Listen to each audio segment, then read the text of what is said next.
সবাইকে একটা নতুন ব্লগে স্বাগত।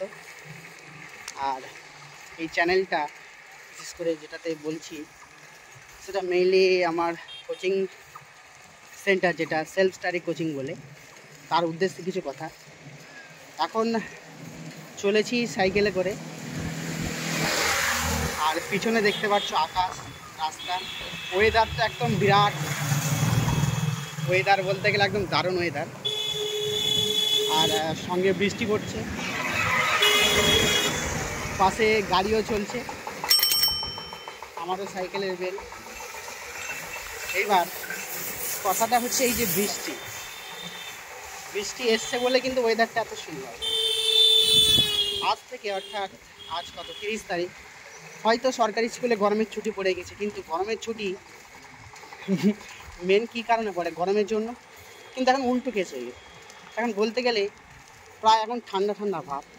আর এখন যারা ঘরে আছো, আজকে স্কুল অফ দেয়, আজ তো যেহেতু তোমার ওয়েডনেসডে, বুধবার, সেই হিসাবে স্কুল ছুটি না হয় আজকে অনেকে ভাবছে এই ওয়েদারে স্কুল যাব না। কিন্তু এই সময়টা যারা এখন পার করে এসছো, যাদের বয়স এখন, বা যারা কোনো একটা কাজে ব্যস্ত, কর্মজীবনে ঢুকেছে, তাদের ক্ষেত্রে এই ওয়েদারটা, বিশেষ করে যারা শৈশববেলায় যারা খেলতে খুব ভালোবাসে, তাদের ক্ষেত্রে ওয়েদারটা কিন্তু দারুণ। যখন আমরা ছিলাম, ছোট ছিলাম, তখন এই ওয়েদারে যদি স্কুল হোক আর যাই, এই ওয়েদারে যদি একটু টিপটিপ বৃষ্টি পড়ে আর এরকম মেঘের অবস্থা যদি এরকম থাকে, তাহলে কে শোনে কথা? কার স্কুল? কে স্কুলে যাবে? কেউ যেতাম না। কি করতাম? ফুটবল নিয়ে চলে যেতাম মাঠে, আর ফুটবলে সেই খেলা, যারা অবশ্যই খেলতে ভালোবাসে। এখন ব্যাপারটা হচ্ছে, এখন যেহেতু আমি একটা কর্মজীবনে ঢুকে গেছি, তাহলে আমার ক্ষেত্রে সেটা বাদ কোথায়? এখন মনে হচ্ছে এক জায়গায় যাচ্ছি, আবার যেতে যেতে মনে হচ্ছে যদি একটা ফুটবল খেলায় কেউ যদি ডাকতো তাহলে কত না ভালো হতো। এইরকম একটা ব্যাপার। তাই জীবনটা সেই দিক থেকেই বিচার করা উচিত, যখন তুমি সেই সময়ে থাকবে। এখন যেমন আমি একটা কর্মজীবনে ঢুকে গেছি, আমাকে আর সেই বিষয় নিয়ে ভাবলে হবে না, আমাকে এখন আমার কর্ম নিয়ে ভাবতে হবে। এখন ব্যাপারটা হচ্ছে সেটাই, যে আমি যদি সেই বয়সে থাকতাম, খেলাধুলার বয়সে থাকতাম, যদিও বা এখনও খেলাধুলা করি, কিন্তু এখন সঠিক সময়ের জন্য আমরা সেই সময়টা দিতে পারি না, সঠিক খেলার জন্য সঠিক প্রস্তুতিও নই আমরা।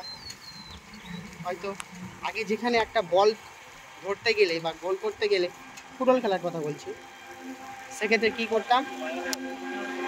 খুব দৌড়াতাম, আর এখন একটুখানি দৌড়ালেই হাঁপিয়ে পড়ি। এখন ব্যাপারটা সেদিক থেকেই,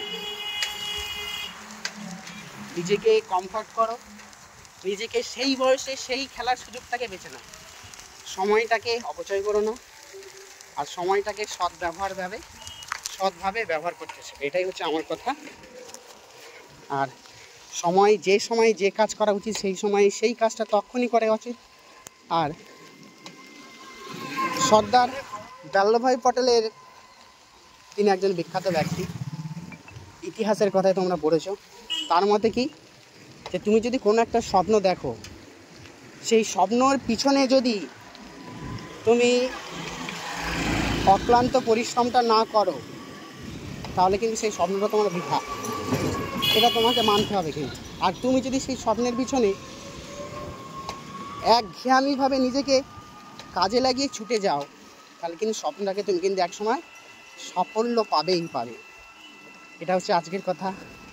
আর কিছু এই পরিবেশে আমাদের মনোরম ফিলিংসগুলো অবশ্যই জানিও। ব্যাস, এটাতেই। এখন যাচ্ছি কর্মজীবনে কর্ম করতে, অবসর সময় খেলা পেলে খেলার টাইমটাই করি, কিন্তু যে সময় যে কাজ করা উচিত সেই সময় সেই কাজ করা উচিত, তাই তো? তোমাদের ক্ষেত্রে তাই। সময়কে অপচয় নয়, সময়টাকে ঠিকভাবে কাজে লাগাও। পড়াশোনার ক্ষেত্রে পড়াশোনাকে কাজে লাগাও, আর খেলাধুলাতে খেলাধুলা, অর্থাৎ প্রপার টাইম, একটা দৈনিক একটা রুটিন করে নাও, যে রুটিনের মধ্যে তুমি তোমাকে কিভাবে কাজে লাগাবে সেটা তোমার ব্যাপার।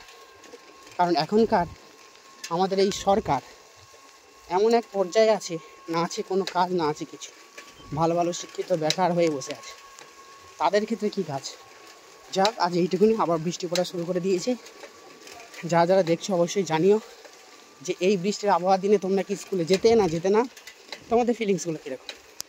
যাই হোক, অবশ্যই এখন রাখলাম, টাটা।